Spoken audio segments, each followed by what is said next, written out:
And what is up, mother puckers? We are back. New season, new hockey season. I'm Michael. I'm joined by my co-host Luke, and I am the same guy I was before. Same exact one.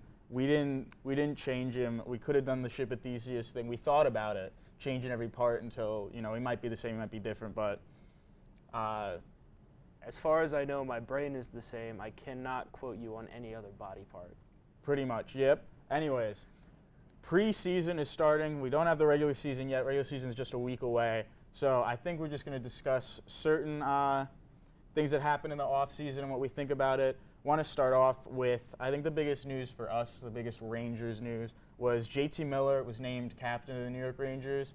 And so the thing with JT Miller, for anyone who doesn't know, was JT Miller was just traded for. He was on our team before, but he wasn't for a couple of years, then he came back. So for him to be back for only a couple of months and to get the captain, the Big C, what do you think about this? I like it. I think that he was one of the few Rangers down the stretch that actually cared about playing, and he's a fiery person, which was the whole reason he was traded from Vancouver. Was he was too aggressive towards his teammates, too passionate, and they traded him to the Rangers, and he filled the hole, and I think he'll fill the hole nicely to hold his players accountable, which I don't think Trouba did at all.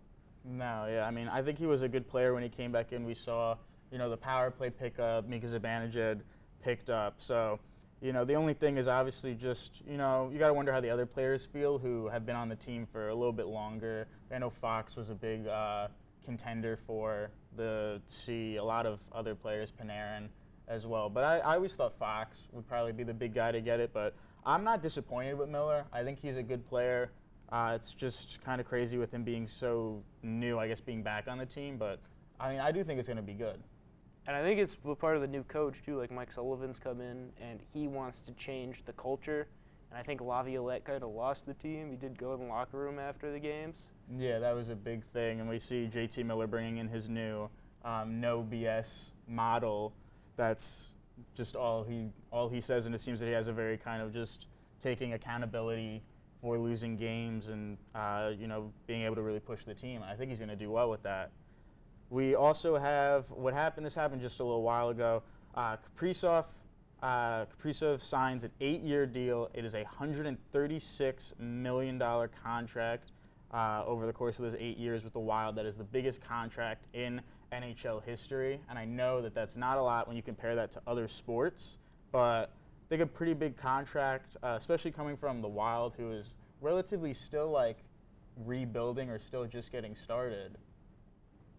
The Wild are coming off 2 mega contracts of their own. They were still paying on Parise and Suter, who signed those mega 12-year deals that when they bought them out kind of hurt them. So to go right back to another mega deal is a little interesting. I don't know how they're going to do that, especially they've got younger players that they need to keep around. And he eats $15 million in cap space every year, so it'll be interesting to see how they manage that. But I think it's well worth the money. Yeah, I'm interested to see how it's going to shift in all of the contract negotiations because we have a lot of big superstars who are bigger than Kaprizov who are going to need to be re-signed soon, especially Connor McDavid is the big one. Question is, how much is he going to get? I think Panarin has to be signed next year as well. There's a couple other really big names, and so it's with that contract now existing, how are these superstar players going to argue their contracts? Do you think that McDavid's going to be asking for more than this? I think if you want to compare to other sports, like in football, every year the quarterbacks want more and more and more because of deals like that. I think you can see that in hockey too. McDavid will probably get more. I think Panarin already turned down a contract extension from the Rangers because he wants more, and you're just going to see that kind of stuff where they just want more and more. Yeah, I think Panarin was offered a team-friendly contract because they're trying to convince him it's for the team, maybe take less, but he doesn't seem like he's going to do that. We don't know what will happen with him. We have another signing that happened too, which was Luke Hughes for the Devils. He signed for 7 years a $63 million contract, which I think is a little interesting because Luke Hughes didn't strike me as the best player ever, and I feel like this is a lot of money to be giving him. He just came off his rookie contract, only been in the league 3 years. Yeah, it is a lot of money, which is a little concerning, but I think they want to keep him and Jack around and maybe try to entice Quinn. But also, I've been seeing Jackson LaCombe signed a very similar contract. Nico Mikkola signed a very similar contract. So the money for like second pairing defensemen is going up. I mean, I guess so, and I think you're right about kind of the bait to maybe get Quinn Hughes there, because I think that Quinn Hughes is the best of the Hughes brothers. And obviously, he doesn't seem to want to stay where he's at, and the Devils really want him. The whole fan base really wants him. And I think the Devils need a player like that, especially like a Quinn Hughes player, I think would really help them. But the question is now, how are they going to be able to afford him with this much money spent? Yeah, and it'll take a lot of draft picks and capital and prospects to trade for a guy like Quinn Hughes too, which maybe New Jersey doesn't have or doesn't think it's worth it, and then they've got to try to manage like Luke Hughes' contract now too, which is a huge chunk of the cap. Yeah, it's going to be tough, especially when, like you said, to trade, you have to kind of trade bigger players, and I feel like the biggest players on their team are the Hughes brothers that they have. I feel like you would trade those to get him, but I don't think they're going to do that. I think Jack, especially I would say, because Jack would probably be the biggest one to trade. I think he's too important, though, to that team and to that franchise right now to not. We also have, this happened a bit in the offseason, was Mitch Marner. He, obviously, Toronto, homegrown kid, always talked about wanting to win with the Maple Leafs, but the Maple Leafs have not been able to get that far in years. And he finally left, and he goes to Vegas, which is one of, like, I would say one of the biggest, like, scummy kind of teams, or at least that's what they're kind of known as in the league right now. Yeah, well, they've never had a period where they've been bad since they came in the league almost 10 years ago now. They've never been bad. They went in the league and immediately went to the Stanley Cup, and they just acquire all the best players. They kind of blatantly disregard the salary cap all year long. A scummy team just goes out and picks all the best players and has success. Yeah, and we'll have to see how Marner does with that now. Obviously, you could kind of tell how much he wanted to stay with the Maple Leafs, or at least it seemed like that, but I think at the end of the day, it was just money for him. As much as he wanted to be the homegrown kid and be the one who wins his team their first cup in however many years it's been, 30-something years or whatever with them, probably longer. 1967. 1960, yeah, so that is longer than that. But he doesn't get that done, so he goes to pretty much already a playoff team, a team that can very easily make the finals. So we'll have to see what he does. And I think the last thing we're really going to have to cover today is Matthew Schaefer, who was the number 1 draft pick for the Islanders, who won the draft lottery. Islanders have had a bit of trouble. I mean, I would say for the last couple of years, they've just been all right. They haven't been bad, but they haven't been good. And, how is Matthew Schaefer going to change that? Well, they haven't been great, and they haven't been great, they haven't been good, they haven't been bad, they've been kind of middle. And that's because they can't really score. They've got a really good goalie in Sorokin, but their defense has kind of been all right. And so I think Schaefer will kind of fix that and be the defensive defenseman that they needed. But then they also traded the guy whose name I'm blanking on Horvat or Nelson?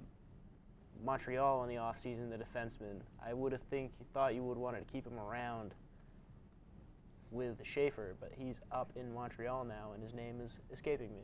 Yeah, no. And then they also, I know they had Nelson got traded to the Avalanche. So they lost a couple star players, but they did gain Matthew Schaefer. I know the preseason game the other day, you could see all the players kind of trying to keep Rempe away from Schaefer in the Rangers-Islanders game the other day, because Rempe for the Rangers has been a powerhouse, and you don't want Schaefer getting injured in the beginning. I think it's going to be interesting to see him and the team that he has behind him, because I'm not sure how good that is going to be. Because I think we have, if you look at the last 2 number 1 draft picks before him, you have 2 different sides. You have the Blackhawks with Connor Bedard, where they're not giving him any help, and you could tell that he's struggling. And then you have Celebrini, who I think is getting a lot of good help. They made a lot of good moves for him. Smith has also been a great player with him. So I think Celebrini and I think the San Jose Sharks have been picking up speed, and they're doing the rebuild correctly, but I think the Blackhawks are not doing anything correctly. So the Islanders have to see. It's interesting to see if they're going to take that approach, if they're going to think that Schaefer is just going to kind of get them out of this, or if they're going to be more like San Jose, where they got Celebrini, but they also made a lot of other smart picks and a lot of smart moves to keep them going. I think by the nature of Schaefer being a defenseman, and his name was Noah Dobson, who I think they should have kept around, who just came off his rookie deal too. But due to the fact that he is a defenseman and he's not going to be asked to score the majority of points, they're going to have to try to build around him because defensemen don't score as much as a center would. Yeah, I mean, I think this season is still going to be a struggle for them because, like I said, Dobson's gone, Nelson's gone. So sure, they dumped a lot of probably salary space, but now they have to get a lot of bigger players because those were their big players, Dobson, Nelson, Horvat, who I believe is still on the team. But, you only have so many of your stars left. And I think they picked up Jonathan Duran in the offseason, which is not a, needle-moving move. It wasn't exciting, just a role player.